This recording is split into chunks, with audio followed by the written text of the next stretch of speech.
Hello friends, ഇന്ന് സംസാരിക്കാൻ പോകുന്ന വിഷയമെന്ന് പറയുന്നത് ഇന്ന് പത്രമാധ്യമങ്ങൾ മുഴുവൻ നമ്മൾ കണ്ടതാണ്. രണ്ട് കന്യാസ്ത്രീമാരെ ഛത്തീസ്ഗഡിലെ ജയിലിൽ അന്യായമായി തടങ്കിലിട്ടതിൻ്റെ വിഷയത്തെക്കുറിച്ചാണ് സംസാരിക്കുന്നത്. നമുക്കറിയാം, മലയാളികളായ രണ്ട് കന്യാസ്ത്രീമാരെ അടിസ്ഥാനരഹിതമായ ആരോപണങ്ങൾ ഉന്നയിച്ചുകൊണ്ട് ജയിലിലിട്ടത് ഏറെ വിഷമകരമായൊരു വിഷയമാണ്. നമുക്കെല്ലാവർക്കും അറിയാം, ക്രിസ്ത്യൻ മിഷണറി പ്രവർത്തനം എന്ന് പറയുന്നത് ഏറെ പ്രശംസനീയമായ ഒരു പ്രവർത്തനമാണ്. ഈ ലോകം മുഴുവനും അത് നമുക്ക് എല്ലാവർക്കും അറിയാവുന്ന ഒരു വിഷയമാണ്. മദർ തെരേസയെ പോലെയുള്ള വലിയ ക്രിസ്ത്യൻ മിഷണറി പ്രവർത്തനങ്ങൾക്ക് നേതൃത്വം കൊടുത്തവർ നമുക്ക് മുന്നിലുണ്ട്.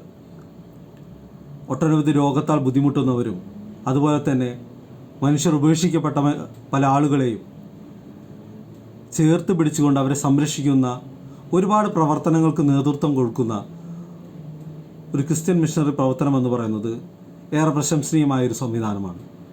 അത് വിദ്യാഭ്യാസ മേഖലയിലായാലും കൃത്യമായി ആരോഗ്യ മേഖലയിലായാലും അത് പ്രശംസിക്കാതെ മുന്നോട്ട് പോകാൻ സാധിക്കുകയില്ല. ഇന്ന് രാജ്യം നേരിട്ടുകൊണ്ടിരിക്കുന്ന പല വിഷയങ്ങളിലും അവർ കാണിച്ചിട്ടുള്ള നീതിയുക്തമായ കാര്യങ്ങൾ ഏറെ പ്രശംസിക്കുന്നതെന്നാണ്.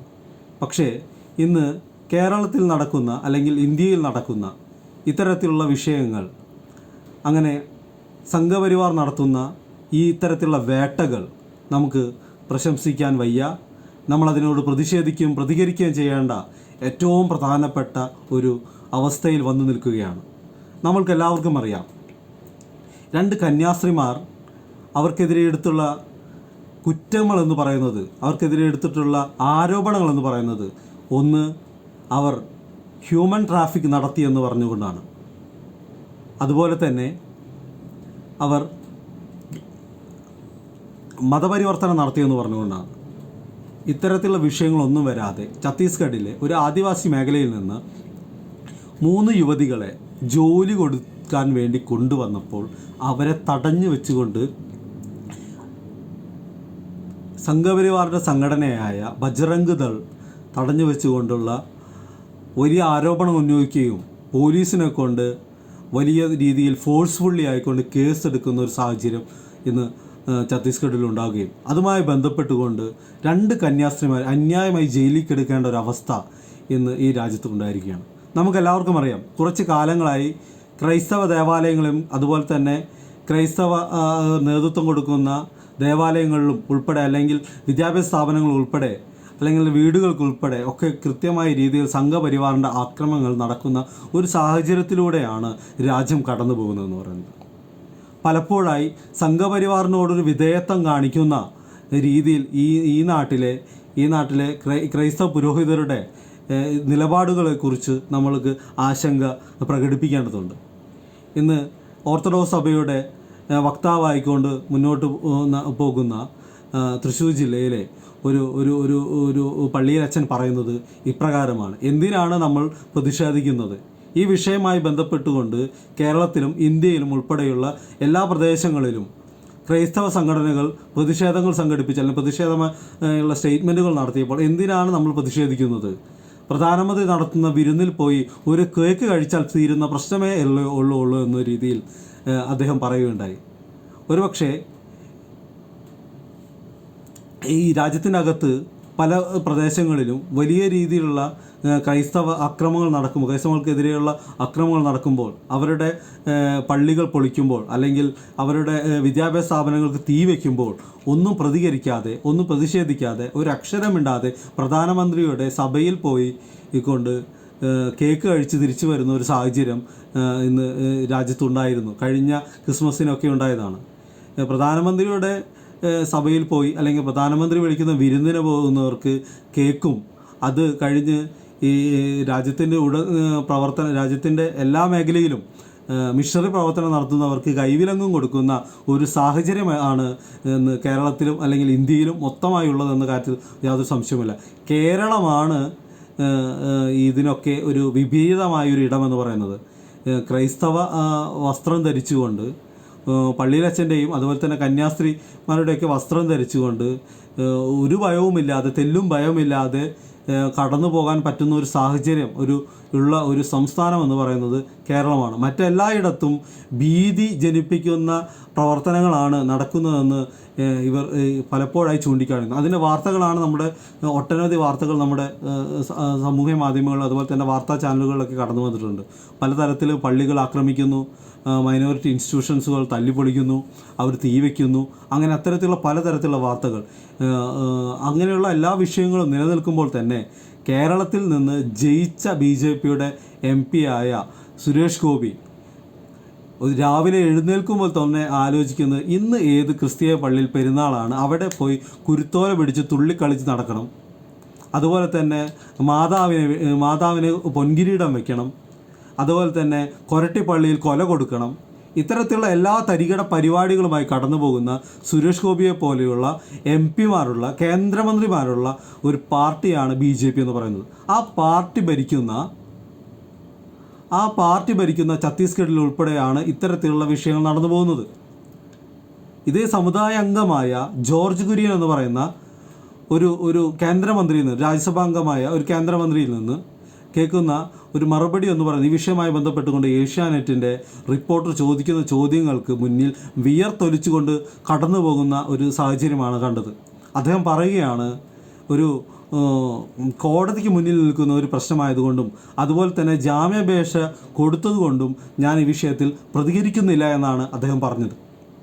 നമ്മളൊന്ന് ആലോചിച്ച് നോക്കണം, ഈ CBCA എന്ന് പറയുന്ന ക്രൈസ്തവ സംഘടന ഈ വിഷയത്തിൽ ഇതുവരെ ആയിക്കൊണ്ട് ഒരു ജാമ്യാപേക്ഷ അല്ലെങ്കിൽ ബെയിൽ ആപ്ലിക്കേഷൻ ഇതുവരെ അവർ കൊടുത്തിട്ടില്ല. അതിൻ്റെ പ്രധാനപ്പെട്ട കാരണങ്ങൾ പറയുന്നത് ഈ വിഷയവുമായി ബന്ധപ്പെട്ടുകൊണ്ട് വലിയ കടുത്ത രീതിയിലുള്ള സെക്ഷനുകളാണ് FIRൽ പുതുതായി ചേർത്തിട്ടുള്ളത്. അതുമായി ബന്ധപ്പെട്ടുകൊണ്ട് കൃത്യമായ എവിഡൻസുകളുടെ സപ്പോർട്ടോടു കൂടി തന്നെയായിരിക്കും അവർ പോകുക. 2 ദിവസത്തിനുള്ളിലായിരിക്കും അവർ ബെയിൽ ആപ്ലിക്കേഷൻ കൊടുക്കുക എന്ന് തന്നെ അവരിപ്പോൾ പറയുന്നത്. അപ്പോൾ തെറ്റായ രീതിയിൽ പ്രതികരിക്കാൻ സാധിക്കാതെ, ഈ വിഷയവുമായി ബന്ധപ്പെട്ടുകൊണ്ട് പ്രതികരണം നടത്താൻ പോലും പറ്റാതെ കേന്ദ്രമന്ത്രിമാർ ഉൾപ്പെടെയുള്ളവർ മാറിപ്പോകുന്ന ഒരു സാഹചര്യം കേരളത്തിനകത്തുണ്ട്. കേരളത്തിൽ നിന്നുള്ള 2 കേന്ദ്രമന്ത്രിമാരുടെ അവസ്ഥയാണത്. ഇപ്പോൾ നാളെ BJPയുടെ അനൂപ് ആൻ്റണി എന്ന് പറയുന്ന വൈസ് പ്രസിഡൻറ്റോ ജനറൽ സെക്രട്ടറിയോ ഒക്കെ ആയ ഒരാളുടെ സംഘം ഛത്തീസ്ഗഡിലേക്ക് പോകുന്നു എന്ന് പറയുന്നു. BJPയുടെ സംസ്ഥാന പ്രസിഡന്റ് ഛത്തീസ്ഗഡ് മുഖ്യമന്ത്രിയെ വിളിച്ചു എന്ന് പറയുന്നു. ഒന്ന് ആലോചിച്ച് നോക്കണം, ഇത്രയും പൈശാചികമായ പ്രവർത്തനങ്ങൾക്ക് നേതൃത്വം കൊടുത്ത പോലീസ് സംവിധാനം ഭരിക്കുന്ന BJP അല്ലെങ്കിൽ ആ സംസ്ഥാനം ഭരിക്കുന്ന BJP ഇത്രയും വലിയ വിഷയമുണ്ടായിട്ടും അവർ പ്രതികരിച്ചത് ഈ വിഷയത്തിൽ തെറ്റൊന്നുമില്ല എന്ന രീതിയിലാണ് പ്രതികരിച്ചത്. പിന്നെന്തിനാണ് ഇവർ അവിടേക്ക് പോകുന്നതെന്ന് നമുക്കൊന്നും മനസ്സിലാകുന്നില്ല. ഇവർ പറയുന്നത് BJPയുടെ പല ആളുകളും വന്നുകൊണ്ട് ചാനലിൽ വന്നുകൊണ്ട് പ്രതിനിധികൾ പറയുന്നത് ഇവർ നടത്തിയത് ഒരു കൃത്യമായ രേഖകളില്ലാത്ത രീതിയിലുള്ള മനുഷ്യക്കടത്താണെന്നാണ് പറയുന്നത്. മനുഷ്യക്കടത്ത് നടത്തുന്ന ആൾ പിടിക്കപ്പെട്ടിട്ടുണ്ട്. എന്തിനാണ് ഇവിടെ BJPയുടെ പ്രതിനിധി സംഘങ്ങൾ അങ്ങോട്ട് പോകുന്നത്? എന്തിനാണ് BJPയുടെ സംസ്ഥാന പ്രസിഡന്റ് എന്ത് വിഷയത്തിനാണ് മനുഷ്യക്കടത്ത് നടത്തിയവരെ രക്ഷിക്കണമെന്ന് ആവശ്യപ്പെട്ടുകൊണ്ടാണ് മുഖ്യമന്ത്രി വിളിക്കുന്നത്? തികഞ്ഞ രീതിയിലുള്ള സംഘപരിവാറിൻ്റെ പ്രവർത്തനങ്ങളുടെ ഫലമാണ് ഇന്ന് ഈ ക്രൈസ്തവ സംഘടനകൾക്ക് ലഭിച്ചിട്ടുള്ളത്. പക്ഷേ പല ക്രൈസ്തവ സംഘടനകളും ഇത്തരത്തിലുള്ള വിഷയത്തിൽ കൃത്യമായി പ്രതികരിക്കുവാനായി തയ്യാറാവുന്നില്ല. പ്രതികരിക്കുന്നതാണെങ്കിൽ തന്നെ ഒരു തലോടുന്നതിൻ്റെ തുല്യമായിക്കൊണ്ടുള്ള പ്രതികരണങ്ങളാണ് നടത്തുന്നത്. ചിലയിടങ്ങളിൽ നിന്ന് മാത്രമാണ് കടുത്ത പ്രതികരണങ്ങൾ വരുന്നത്. എന്തുകൊണ്ടാണ് ഇത്തരത്തിലുള്ള വിഷയങ്ങളിൽ കൃത്യമായി പ്രതികരിക്കാത്തതെന്ന് കേരളത്തിലെ വിദ്യാഭ്യാസ മന്ത്രി ചോദിക്കുകയാണ്. കേരളത്തിൽ നിന്നുള്ള 2 UDFൻ്റെയും LDFൻ്റെ MP-മാർ ആദ്യം തന്നെ ലോക്സഭയിൽ നടുത്തളത്തിലിറങ്ങിക്കൊണ്ട് ഈ വിഷയത്തെക്കുറിച്ച് പ്രതിഷേധിക്കുകയുണ്ടായി. അവർ ഈ വിഷയവുമായി ബന്ധപ്പെട്ടുകൊണ്ട് കൃത്യമായ രീതിയിലുള്ള അടിയന്തര പ്രമേയത്തിൻ്റെ നോട്ടീസ് നൽകുകയുണ്ടായി. ഈ അടിയന്തര പ്രമേയത്തിൻ്റെ നോട്ടീസുമായി നൽകിയതുകൊണ്ട് അത് എടുക്കുകയും ചെയ്തില്ല, അത് തള്ളിക്കളയാണ് ഉണ്ടായത് ഗവൺമെൻറ്. അപ്പോൾ ഈ നാട്ടിൽ നിന്നുള്ള ഈ വിഷയം ഇത്തരത്തിലുള്ള സംഘപരിവാറിൻ്റെ ഇത്തരത്തിലുള്ള പ്രവണതകൾക്കെതിരെ സംസാരിക്കുന്നത് ഇവിടുത്തെ മതേതര കക്ഷികളാണ്. തൃശ്ശൂർ ജില്ലയിൽ ഇലക്റ്റഡായൊരു MP ഉണ്ടായത് ആ നാട്ടിലെ എല്ലാ തരത്തിലുള്ള വിഭാഗത്തിലുള്ള ജനങ്ങൾ വോട്ട് ചെയ്തിട്ടുള്ളത് കൊണ്ടാണെന്ന് BJP ജയിച്ചത്. അതിലേറ്റവും വലിയ പങ്ക് വഹിക്കുന്നത് അവിടുത്തെ ക്രൈസ്തവ വോട്ടുകൾ തന്നെയാണ്. ആ ക്രൈസ്തവ വോട്ട് വാങ്ങി ജയിച്ച് ഇത്തരത്തിൽ ക്രൂരമായി അവരെ പീഡിപ്പിക്കുന്നുള്ള പ്രവർത്തനങ്ങൾക്ക് നേതൃത്വം കൊടുക്കുന്ന സംഘപരിവാറിനെ എതിരെ സംസാരിക്കുവാനോ അതിനെതിരെ പ്രതികരിക്കാനോ ആ വിഷയം ഒന്ന് അവതരിപ്പിക്കാനോ അവരെ ഒന്ന് ഫോണിൽ പോലും വിളിക്കാനോ ഈ കേന്ദ്രമന്ത്രി തയ്യാറായിട്ടില്ല എന്നാണ് CBSI ഉൾപ്പെടെയുള്ള സംഘടനകൾ പറയുന്നത്. നമ്മളൊന്ന് ആലോചിച്ച് നോക്കണം, ഈ വിഷയം എത്രത്തോളം അപകടത്തിൻ്റെ രീതിയിലാണ് ഈ രാജ്യത്ത് കടന്നു പോകുന്നത്. ഈ രാജ്യത്തിനകത്ത് സ്വന്തമായ രീതിയിൽ ഒരു റിലീജിയസ് പ്രാക്ടീസ് ചെയ്യാൻ പറ്റാത്ത മതം പ്രവർത്തിച്ച് നടക്കാൻ പോലും പറ്റാത്തൊരു സാഹചര്യത്തിലാണ് കടന്നു പോകുന്നുള്ള കാര്യത്തിൽ സംശയമില്ല. ന്യൂനപക്ഷങ്ങളെ കൃത്യമായി വേട്ടയാടിക്കൊണ്ട് മുസ്ലിം ന്യൂനപക്ഷങ്ങളെ ആയാലും ക്രൈസ്തവ ന്യൂനപക്ഷങ്ങളെ ആയാലും ഇവരൊക്കെ വേട്ടയാടിക്കൊണ്ട് സംഘപരിവാർ കടന്നു പോകുമ്പോൾ തീരെ ശബ്ദിക്കാതെ കടന്നു പോകുന്ന ഒരു സാഹചര്യമാണ് പലപ്പോഴും സമുദായ സംഘടനകൾ എടുക്കുന്ന ഒരു നിലപാടെന്ന് പറയുന്നത്.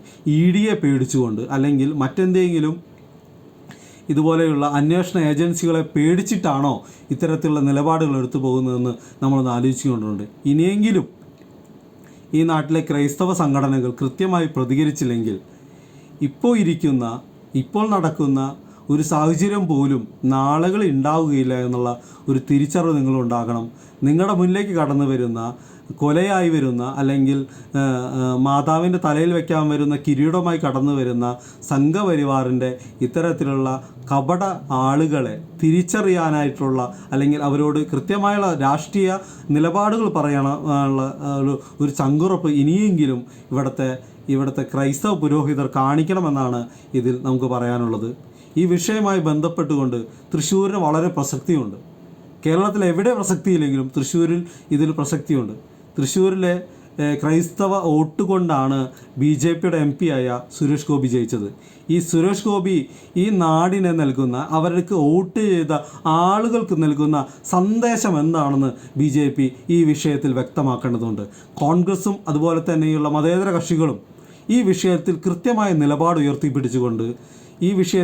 ഉയർത്തിപ്പിടിച്ചുകൊണ്ട് ലോക്സഭയിലും രാജ്യസഭയിലും അതോടൊപ്പം തന്നെ എല്ലാ പത്രമാധ്യമങ്ങളുടെ മുന്നിലും കൃത്യമായ നിലപാടുകൾ വിളിച്ചു പറയാനും പ്രതിഷേധിക്കാനും പ്രതികരിക്കാനും തയ്യാറായിട്ടുണ്ടെന്നും ഇതിൽ ഒളിച്ചു കളിക്കുന്നത് BJP ആണെന്നും BJPയുടെ ഇരട്ടത്താപ്പ് കേരളത്തിലെ മതേതര ജനാധിപത്യ മൂല്യങ്ങൾ ഉയർത്തിപ്പിടിച്ച് മുന്നോട്ട് പോകുന്ന എല്ലാ തരത്തിലുള്ള ജനവിഭാഗങ്ങളും തിരിച്ചറിയണമെന്നാണ് ഈ വിഷയത്തിൽ എനിക്ക് പറയാനുള്ളത്.